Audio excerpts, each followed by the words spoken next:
કાર્યક્રમોની અંદર નહીં જવું અને સામે ચાલીને પાણીના પ્રશ્નનો ઉકેલ કરવા માટે મીટિંગ કરે. એની અંદર કોઈ એક ઘટના થાય છે, ઘટના દુર્ભાગ્યપૂર્ણ છે, કોઈને પણ ના ગમે, કોઈને કાયદો હાથમાં લેવાનો કોઈને અધિકાર નથી, કોઈને ધોલ મારી શકાય, કોઈના ઉપર હુમલો કરાય, આ બાબત કોઈ સભ્ય સમાજ માટે શોભતી નથી. એના માટે કેસરજીએ પોતે પણ કીધું છે કે ભાઈ મારે ત્યાં ઘટના બની, એની મને દિલગીરી, મને પોતાને દુઃખ છે, પરંતુ હવે આ જ ઘટના છે, આજે જ સભા છે, એની અંદર કોઈ પણ વ્યક્તિ કોઈ કોઈ ઝઘડો કરે તો અમે 3 જણા બેઠા છીએ અત્યારે, તો અમે 3 જણા એના માટે દોષિત ગણાઈએ. આ બાબત મને લાગે છે કે એ ન્યાયિક બાબત ન કહેવાય. અને હોય તો પણ એમને કહીએ કે ઠીક નથી, એમના સામે કાયદાકીય કાર્યવાહી કરવાની અંદર એમને કોઈ રૂકાવટ કરી હોય તો કહો. એમને કીધું ભાઈ જે ગુનેગાર છે એના માટે સજા થાય, ઓકે, એના માટે એમને કોઈ વાંધો નહીં, એને ગુનેગાર જે હોય એને સજા થાય અને કાયદેસર એની સામે કાર્યવાહી થાય, ઇટ્સ ઓકે. એમાં પણ એમણે નથી જઈને કીધું કે ના ના અને કોઈ પણ સજા નહીં, આના ઉપર કંઈ પેલું ના થાય, એવું પણ નથી. ભૂલ કોઈની પણ થઈ હોય તો એના માટે રસ્તો હોય, પણ ત્યાં આગળ જઈને એમ કેવું ના ના ધારાસભ્ય રાજીનામું આપે. તમે એક તો કાયદામાં ક્યાંય જોયું છે? મેં તો અમને ચોપડી વાંચી, એટલે મેં કીધું ભાઈ ભારતના સંવિધાનની અંદર બાબા સાહેબ આંબેડકરજીએ શું લખ્યું છે? તો બાબા સાહેબે જે સંવિધાનિક વ્યવસ્થાઓ જે કરી છે એની અંદર બીજા દેશોની અંદર એવું છે કે ચૂંટાયેલા ધારાસભ્ય આવે ને પછી પબ્લિક 90% એમ થાય કે હવે અમારે પાછા ધારાસભ્ય તરીકે પાછા બોલાવી લેવા છે, નથી ગમતા, તો એને 5 વર્ષનો સમયગાળો હોય તો એને વચ્ચેથી 90% લોકો ભેગા થઈને એમ કે ભાઈ અમારે પાછા તો પાછા. આવું એક જોગવાઈઓ ક્યાંક બીજા દેશના બંધારણમાં છે, પણ ભારતના બંધારણની અંદર આવું નથી. એટલે મારે એટલું જ કહેવાનું છે કે જરાક સમજણપૂર્વક આવી કોઈ વાતો કરે તો ઠીક, કોઈના કહેવાથી કોઈ રાજીનામા આપી દે કે કોઈ રાજીનામાની જોગવાઈઓ હોય, આવું કાયદામાં નથી, તો કાયદાથી ઉપરવટ જઈને કોઈ કાર્યક્રમ કરવો આ બાબત છે.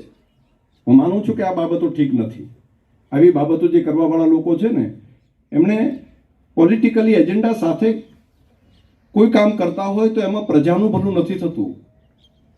પ્રજાનું ભલું એની અંદર રહેલું હોય છે કે કોઈ કામ કરતો હોય તો એને ટેકો આપો, કોઈ હોય તો એને સમર્થન આપો. કોઈ કામ કરે છે એમની ખામી નીકળતી હોય તો જેને પાછળ જઈને કહીએ કે કેશવજી આ તમે જે કામ કરો છો એની અંદર અમને એવું લાગે છે કે હજુ તમે આ પ્રમાણે કામ કરો. તો એના માટે પછી વિડીયો બનાવવાની જરૂર ના હોય કે મેં કેશવજીને વિડીયો બનાવીને કીધું કે તમે જો આમ કરો છો એની જગ્યાએ આમ કરો. તો આવું તો કોઈને પણ સારું ના લાગે. તમે ઇન સાઇડ તમે વાત કરતા હોય તો એમાં ગમે તે વાત કરો છો. મેં રજૂઆત કરી, તમે રજૂઆત કરી છે, તો તમે જો ખરેખર હૃદયથી જો રજૂઆત કરો છો તો ગમે તે રજૂઆત તમે કરી શકો, તમારો અધિકાર છે. પરંતુ મારે રજૂઆત કરવી છે, એનું રેકોર્ડિંગ કરવું છે અને રેકોર્ડિંગ કરીને મારે રજૂઆત કરવી છે, તો કોના માટે? તમને કામ કરવામાં રસ નથી, પ્રજાના પ્રશ્નનો ઉકેલવામાં રસ નથી, તમને રસ એની પ્રસિદ્ધિની અંદર છે. આવી બાબત પ્રસ્થાપિત થાય તો એવા સંજોગોની અંદર મારી પ્રાર્થના છે કે બંને જ્ઞાતિ સમાજના જે સમજદારીપૂર્વક તમે બધાએ આટલા મેં જોયું છે, નાનું મોટું નહોતું, અઠવાડિયાથી એ પ્રમાણેનું ચલાવતા હતા કે એકબીજા લડી મરે.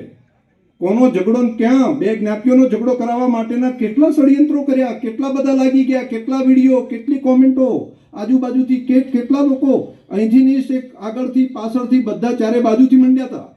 પણ છતાં પણ તમે બધાએ જે સંયમ રાખ્યો એના માટે તમને ખૂબ ખૂબ અભિનંદન આપું છું, તમને ધન્યવાદ કરું. એકેય તરફી ક્યાંય આજુબાજુ કોઈ સમજુ માણસો ક્યાંય આજુબાજુ કોઈ કોમેન્ટ કરવાની અંદર કે એનાથી દૂર રહ્યા. આ સમજદારી છે અને આ સમજદારીની જવાબદારી બધાની છે.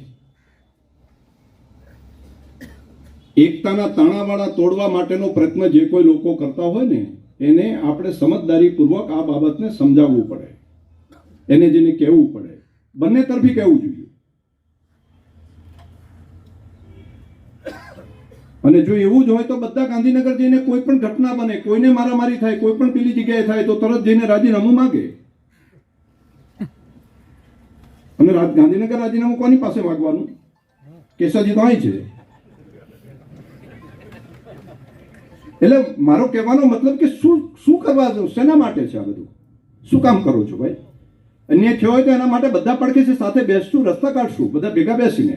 5 જણાને એવું લાગે તો અહીંયા બંને MP સાહેબ છે, ત્યાં આગળ હું તો રાજકીય રીતે સીધો જોડાયેલો નથી પોલિટિકલ રીતે, પરંતુ બંને જણને સાથે બેસીને પણ વાત કરી શકાય. એના માટેના બાકીના પણ રસ્તાઓ છે. પણ અહીંથી જવું, જ્યાં જ્યાં જાય ત્યાં બોલવું. કેટલાક લોકો, મીડિયાને પણ મારી વિનંતી છે કે સંવિધાનિક રીતે મળેલો વાણી સ્વતંત્રતાનો અધિકાર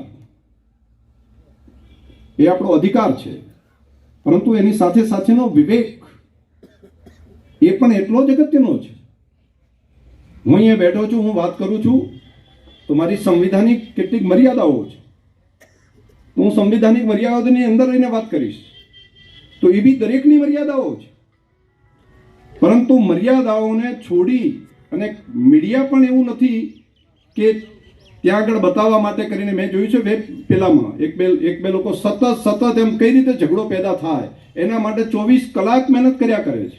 તો એમને એમ કરતા હોય, કોઈને કોઈ લોકો એની પાછળ હોય, કોઈને કોઈ લોકો આ ઝઘડાવવા માટેનો પ્રયત્ન કરતું હોય, અને કોઈને કોઈ લોકો, હું તો ત્યાં સુધી કહું છું કે એની અંદર ગોઠવણપૂર્વક મહેનત કરતા હોય. હવે તો તમને ખબર પડી હોય કે કોણ ગોઠવતું હોય, કોણ કરતું હોય, કોને રસ હોય, એમાં તમે ન સમજો એવા નથી.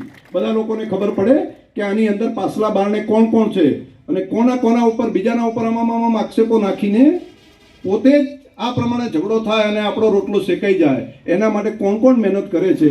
બંને મહાનુભાવે વાત કરી છે, એટલે મને લાગે છે કે મારે કોઈના નામ સાથેની પેલી વાત કરવી નથી, પરંતુ સજાગતા એ સૌથી અગત્યનો વિષય છે. અને બીજી વાત, રાજીનામાની આવી બધી વાતો કરવી એ મને લાગે છે કે વાજબી પણ નથી. જે વસ્તુ કાયદાકીય શક્ય જ નથી તો બધાને લઈ જ લ્યો, આમાંથી કોઈ નહીં. બધાને મહિને નવી ચૂંટણીઓ લાવો, મહિને હવે બધા ફરી પાછા ફેરથી આમ તમારે કરવું હોય તેવું. અરે લોકશાહીની અંદર જે આપણા બંધારણના રચયિતાઓએ જે વ્યવસ્થાઓ કરી છે એ સમજણ સાથે કરી છે, વગર સમજણની